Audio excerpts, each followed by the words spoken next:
Welcome back to the deep dive. I want you to start today by closing your eyes. Seriously, just for a second. Okay, doing it. Imagine it's November, the air is damp, and it is just biting cold. Mm. You're standing in the middle of a dense, old-growth forest, Pacific Northwest, and the mist is so thick you can barely see your hand in front of your face. That's quiet. It's quiet, unnaturally quiet. That specific kind of heavy silence where the only thing you can possibly hear is like water dripping off the pine needles. Yeah. It's not a peaceful sound. It's oppressive. Exactly. Oppressive. Now, I want you to just add a layer of existential dread to that silence, Easy enough. because we are looking at a stack of materials today centered around the novel The Last Town on Earth by Thomas Mullen. And while this is a fictional story, the world it inhabits and the terror it describes, that is pulled straight from the historical record of 1918. It really is. It's a book that feels like a ghost story, but the ghosts are, real historical forces. We're talking about this coalition of World War I, the radical labor movement, and, well, the deadliest pandemic in human history. We are going to spend the next hour unpacking a very specific and frankly terrifying premise. Imagine a small, isolated timber town called Commonwealth.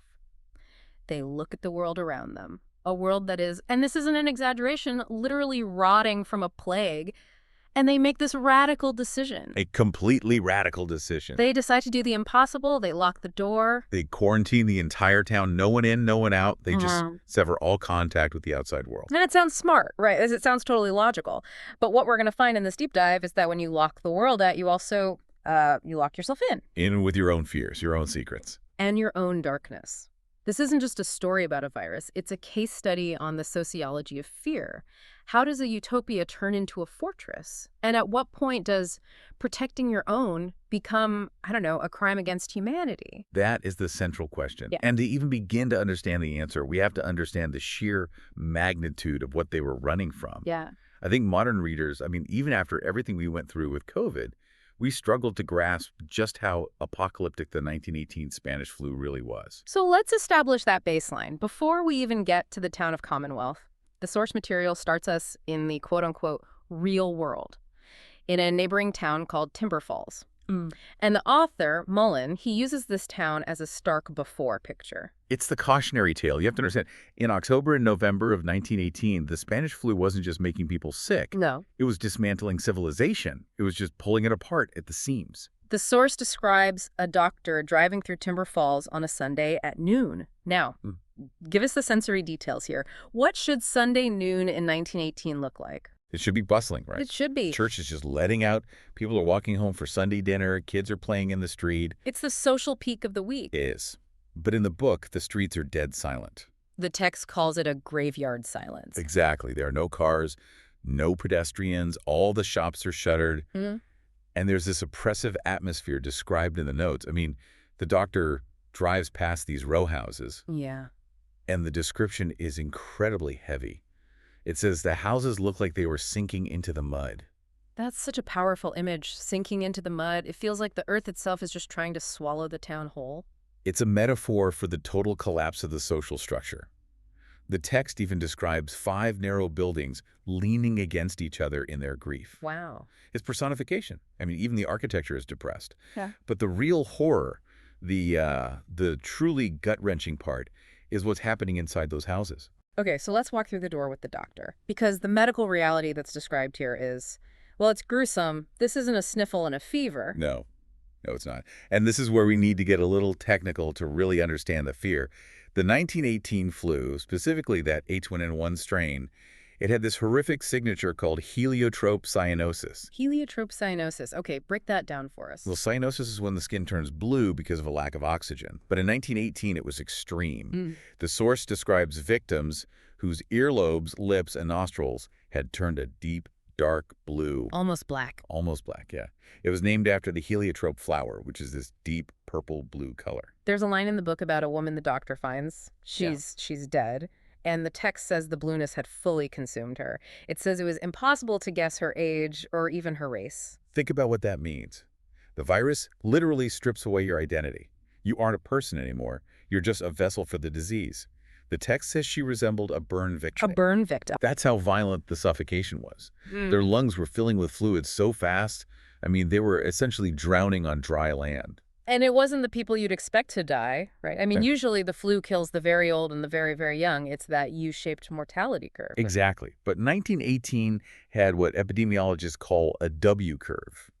It had this massive, terrifying spike right in the middle. It was killing healthy people, people between 20 and 40, the people in the prime of their lives. The strongest ones, the parents. Why, though?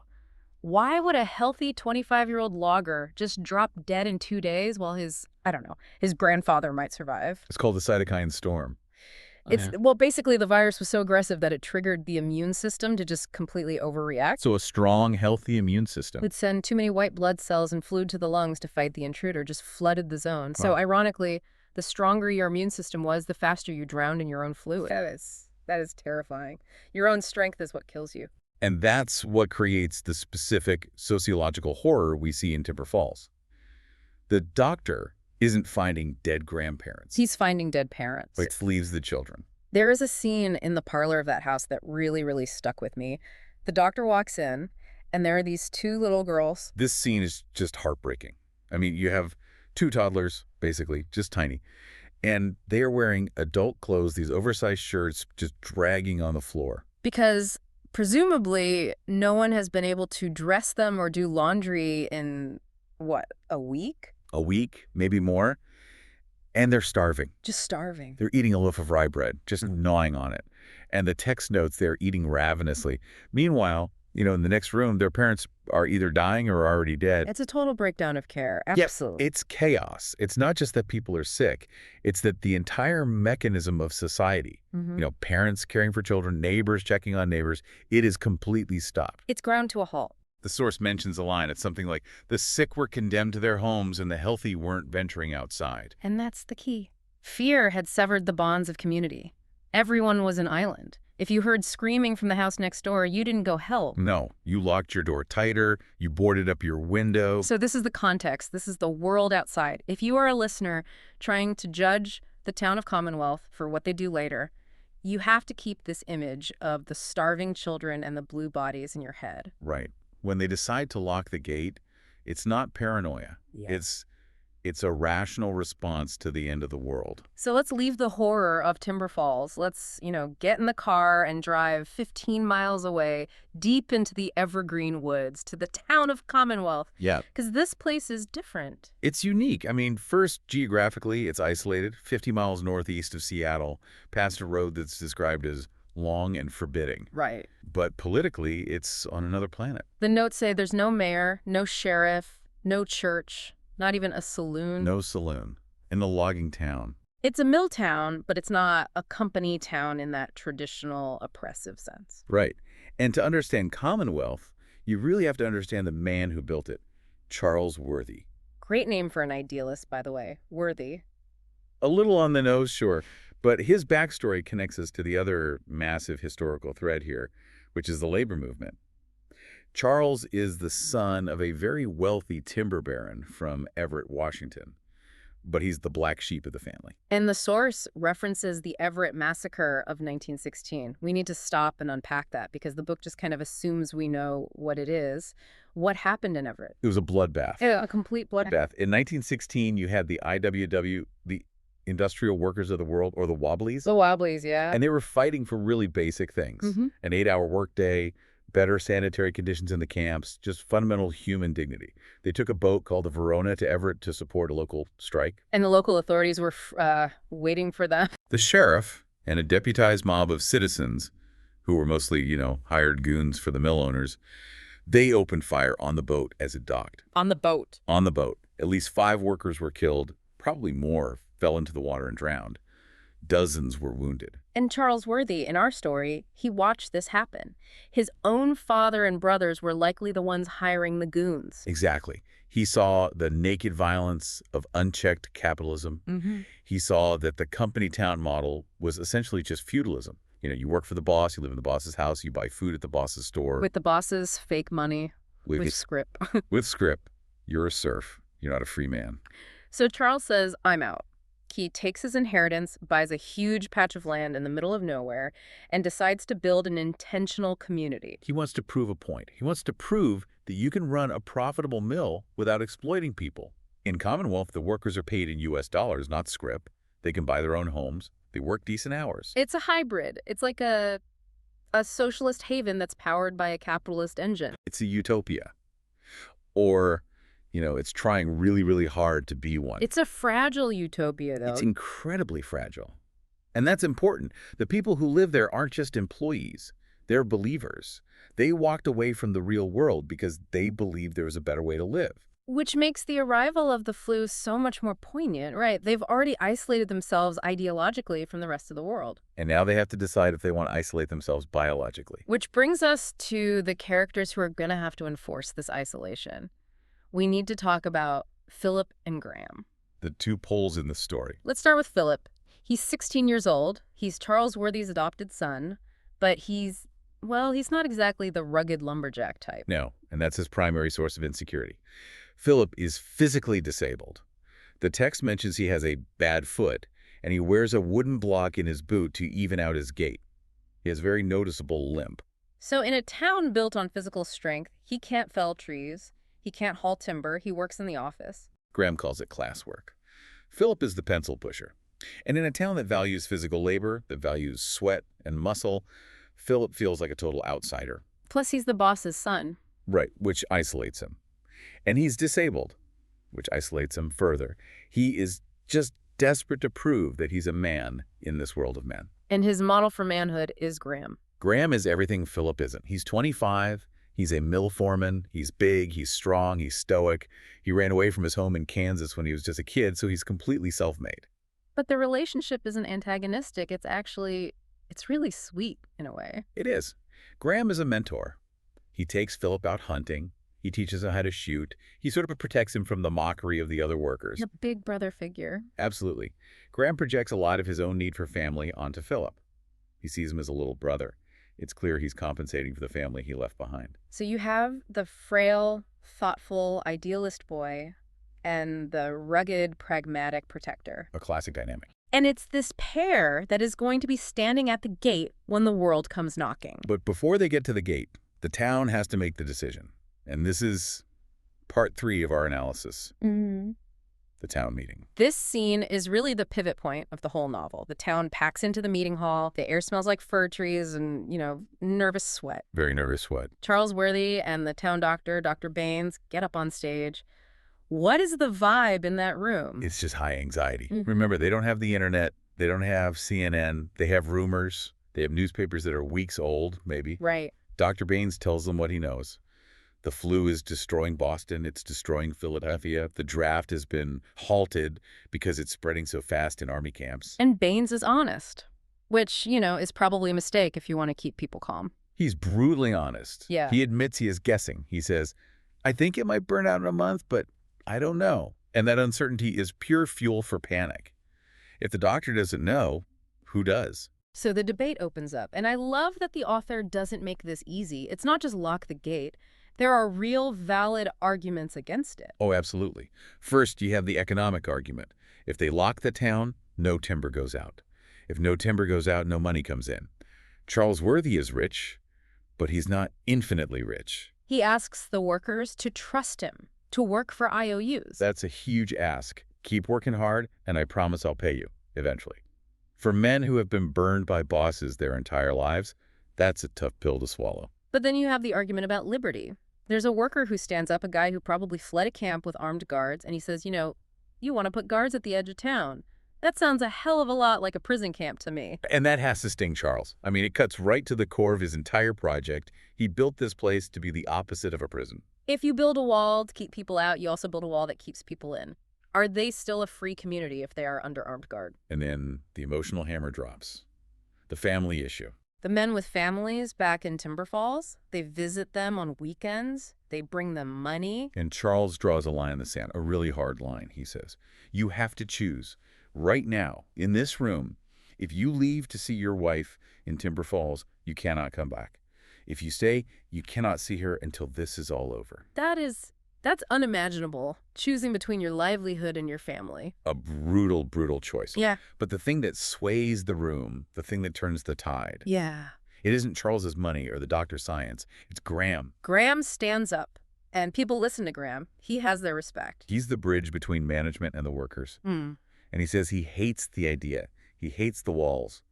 But then he says, I have a wife at home. She's pregnant. And I hate the idea of her turning blue and drowning in her own bed more than I hate the walls. It's the hierarchy of needs right there. Safety trumps liberty when the threat is existential. And then he does something brilliant. He volunteers. He says, we aren't going to hire Pinkertons to guard us. It'll be us. We will guard us. He reframes the entire thing. It's not oppression from above. It's community defense from within. It's self-preservation. Exactly. And once Graham volunteers, the dominoes fall. The other men start raising their hands. And Philip? Philip? Desperate to be a man, desperate to be like Graham. He raises his hand too. And his mother, Rebecca, is just horrified. But Philip sees this as his chance. He's not just the cripple in the office anymore. He's a guardian. He's one of the men. It's his coming-of-age moment. But as we're about to see, the price of coming of age in 1918 is incredibly high. Unbelievably high. So the decision is made. They go out to the only road into town. They fell a massive tree across it, a physical scar on the landscape, and they nail up a sign. The sign. Quarantine. Absolutely no entry allowed. Yeah. And then the crucial line. Neither stranger nor friend may pass. That phrase just chills me every time I read it. Neither stranger nor friend. It explicitly rewrites the social contract. It says that your history with someone, your friendship, your blood relation, it doesn't matter anymore. None of it matters. The only thing that matters is your biological status. Are you a potential carrier? Then you are the enemy. Full stop. And that brings us to the moment where this theory gets tested. Part 4. The incident at the barricade. This is where the story just tears. It slows down to a crawl, and every single detail matters. The atmospherics of this scene are crucial to understanding why Graham pulls the trigger. So set the scene for us. It's Philip and Graham's shift at the guard post. It's night, or dusk. It's freezing cold, the wind is just whipping through the evergreens, and Philip is shivering. You have to remember, he's not used to this. He's an office worker. He's wearing a thin jacket. And Graham gives him his coat. A huge, heavy wool coat. It's a symbolic gesture. Graham wraps Philip in his own warmth. It reinforces that bond. I am your protector. I will keep you safe from the cold, and I will keep you safe from the world. They're waiting. It's that awful mix of boredom and sheer terror. They have a false alarm, a Model T that turns around. And then, a figure appears. At first, it's just a shape in the mist, a man on foot. And this is the cruelty of the plot. If it were a gang of bandits with guns, this would be an action movie. It'd be easy. If it were a rabid animal, it would be a nature documentary. But it's not. It's a soldier. An American soldier. In 1918. A hero. The one person you're supposed to help. Describe him. What does he look like? He's a wreck.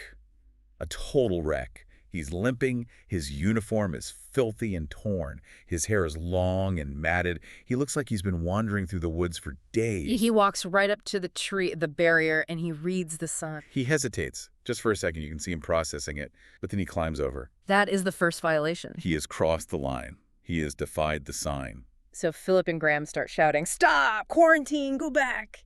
And the soldier, he just starts talking. He sounds confused, dazed. He says his ship capsized. He says he's been walking forever. He says, I'm hungry. He's coughing, sneezing. Yeah, and Graham flinches every time. The soldier sees it and says, it's just the cold. I'm healthy, I swear. He's playing every card he has to prove he's a human being and not a threat. This whole confrontation is a battle of narratives. The soldier is telling a story of need.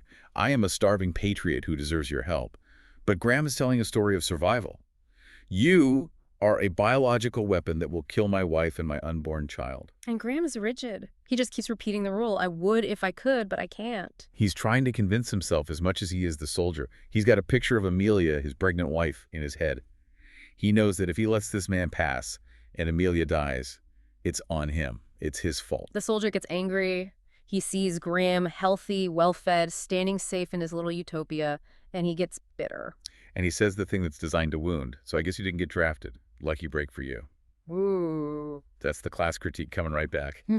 The soldier has been in the mud, fighting for his country. Graham has been in the Commonwealth. And now the Commonwealth is telling the soldier to go die in the woods. And Philip, what is he doing through all of this? He's frozen. He is completely paralyzed by the conflicting moralities. He has this thought. He realizes in the back of his mind, wait, we have food. I could just run back to town, get a sandwich, throw it to him, and tell him to leave. There are other options? There are creative solutions here. But fear kills creativity. Fear creates tunnel vision. That's it, exactly. All they can see is the threat vector. They can't see the human being anymore. The soldier starts walking again. He ignores the final warning. He says, I'm not going to die in the woods. He assumes, wrongly, that these men won't actually shoot a fellow American over a loaf of bread. He completely underestimates the power of fear. Graham raises his rifle. And he fires. The description is brutal. It's not cinematic at all. The text says the soldier's chest bursts. It's messy. It's loud. The sound echoes through the silent woods. And then there's this detail that haunts Philip forever. The soldier, after he's been hit, after his chest is burst open, he reaches for his own rifle. Philip calls it a strangely mechanical motion. It's like the man has already left the body, and the muscles are just executing one last drill from basic training. It strips all the romance out of death instantly. It's just meat and mechanics. Graham shoots again, and it's over. The soldier is dead. And in that one moment, the entire premise of Commonwealth dies too. They set out to be a moral town, a town that doesn't kill workers, a town that values human life. And the very first thing they do to save that town is murder a starving man. Let's just pause there, because the psychological fallout of this shooting it's heavy. Yeah. And we really need to look at how Graham and Philip process this completely differently. The immediate aftermath is physical shock. Graham, this big stoic foreman, he just falls apart. The source says he is hyperventilating. He's sucking in huge gulps of air, moaning, oh God, oh God. He's having a panic attack. A full-blown panic attack. His body is rejecting what his hands just did. He isn't a killer by nature. He's a builder. He constructs things. Destroying a life goes against his very grain. But then, and this is the scary part, he just snaps out of it. He swallows the panic. It's like a switch flips in his head. He realizes he can't undo it, so he has to manage it. He goes from, oh God, to we need to get Doc Baines. He compartmentalizes. He shoves the horror down into a box and locks it tight. And he turns on Philip. When Philip whispers, I think he's dead, Graham just snaps at him. Of course he's dead. He's angry. He's angry because Philip is stating the obvious, sure, but also because Philip is the witness to his shame. Graham needs Philip to be strong so that he can be strong. If Philip breaks down, Graham might break down for good. And then there's the issue of the body. They can't even touch it. This is the final insult to the soldier. Graham is terrified that the corpse itself is contagious, that the flu can still leap off the body, so they leave him there, a dead American soldier lying in the dirt on the side of the road, treated like radioactive waste. Now, cut to Philip. He goes home. He walks back into the warmth and the light of the worthy house. And this scene creates such a violent, jarring contrast. It's dinner time. The source mentions it's Wheatless Wednesday, which was a real rationing effort during WWI to save food for the troops. So they're eating a simple stew. He's sitting at the table with his parents, Charles and Rebecca. It's warm. It smells like food. And Philip is just... he's gone. He's completely dissociating. He's going through the motions of eating, but his mind is still out there in the cold with the body, and he starts imagining the soldier's life. This is the torture of empathy, isn't it? He starts to wonder, who was he? Did he have a wife? Did he have kids waiting for him? And that's the tragedy. To pull the trigger, Graham and Philip had to completely dehumanize the soldier. They had to see him as a carrier, as a threat. But as soon as the adrenaline fades, the humanity just rushes back in. Philip realizes they didn't shoot a virus. They shot a man. And Rebecca, his mother, she knows. She senses something is wrong. She asks him about his day, and Philip lies. He lies to protect her. And this is a crucial theme in the book, I think. The people inside the warm houses, Charles, Rebecca, the children, they can only be safe. They can only stay good because men like Graham are out in the dark doing bad things for them. It's the men on the wall theory. You can sleep soundly in your bed because rough men stand ready in the night to do violence on your behalf. Exactly. But usually you don't have to look those men in the eye at the dinner table. Philip has to live with the knowledge that his family's safety is built on a foundation of murder. So let's zoom out. We've walked through the plot, but I want to dig into the deeper themes here, because this isn't just a story about 1918, it's a story about othering. It absolutely is. Yeah. That sign, neither stranger nor friend, it basically destroys the concept of community. It creates a binary world, us versus them, healthy versus sick, inside versus outside. And the soldier represents the ultimate other. He is everything Commonwealth fears. He is the embodiment of the outside world. He is chaotic, he is starving, he is potentially sick, and Well, he's a potential source of violence himself. By killing him, Commonwealth is trying to kill the chaos of the world. They're trying to maintain their perfect, orderly bubble. But the irony is, to maintain the bubble, they have to become violent themselves. That's the paradox. To save the utopia, they have to destroy the ideals of the utopia. Charles Worthy founded the town to escape the violence of the Everett Massacre. He wanted a town where men didn't shoot other men over profits or power. And now, his town is defined by a shooting. It suggests that violence isn't a tool of the rich or the poor specifically. It's a tool of the fearful. Fear is the great leveler. It is. It strips away ideology. When you are terrified that your children will die, you don't care about socialism or capitalism or worker solidarity. You just care about the wall. And what about Philip? Where does this leave him? He wanted to be a man. And now he is one in the absolute worst possible way. He has learned that being a man in this hard world means carrying a terrible, soul-crushing burden. He's lost his innocence. He can never go back to being the boy in the office. He is now an accomplice to a killing. And Charles Worthy. He's the leader. He didn't pull the trigger. Is he culpable? No, he didn't pull the trigger, but he bought the gun. And he wrote the policy. This is the burden of leadership. Charles is a dreamer. He deals in abstract ideas like community and safety. But ideas have consequences. His policy created the situation where a man died. Is it really a commonwealth if it excludes the needy? That's the question the book asks over and over. If you turn away the starving and the desperate, do you deserve to call yourself a moral community? Or are you just a lifeboat fighting off swimmers? It's a heavy story, and honestly, it forces you, the listener, to ask a really uncomfortable question. What would I do? I think we all like to believe we'd be the hero. We'd be Philip, the one who thinks about running back to get the sandwich. We'd find a way to save the soldier without compromising the town. But let's be real. If it's 1918, if you know that one cough, one handshake could kill your pregnant wife, could kill your entire town. If the stakes are total extinction, I don't know. I honestly don't know if I could keep the gun down. And that is the terrifying genius of this book. It makes you empathize with the murderer. Graham isn't a villain. He's a terrified father-to-be. And that makes him the most dangerous kind of guard there is. So we leave Commonwealth in this precarious position. They are safe from the flu. For now, the wall held, but they are haunted by the body at the gate. The virus hasn't gotten in, but something else has. A moral infection. A secret. They've crossed a line. And secrets like that, they don't stay buried. They rot. We've covered the intro, the horror of Timber Falls, the town meeting, the shooting, the aftermath. It's a tragedy in the classical sense, isn't it? A decision made with the best of intentions leads to a horrific outcome. It really is. It's a story about how the road to hell is paved with quarantine signs. Before we wrap up, I want to leave the listener with a final thought to chew on. We've talked about the morality of the shooting, but let's spin it forward. Okay, sure. Here's the provocation. In a survival situation, at what point does protecting your own become a crime against humanity? That's the big one. Think about it. If the soldier did have the flu, if he was a patient zero for a new outbreak in Commonwealth, was Graham a hero? Did he save 500 lives by taking one?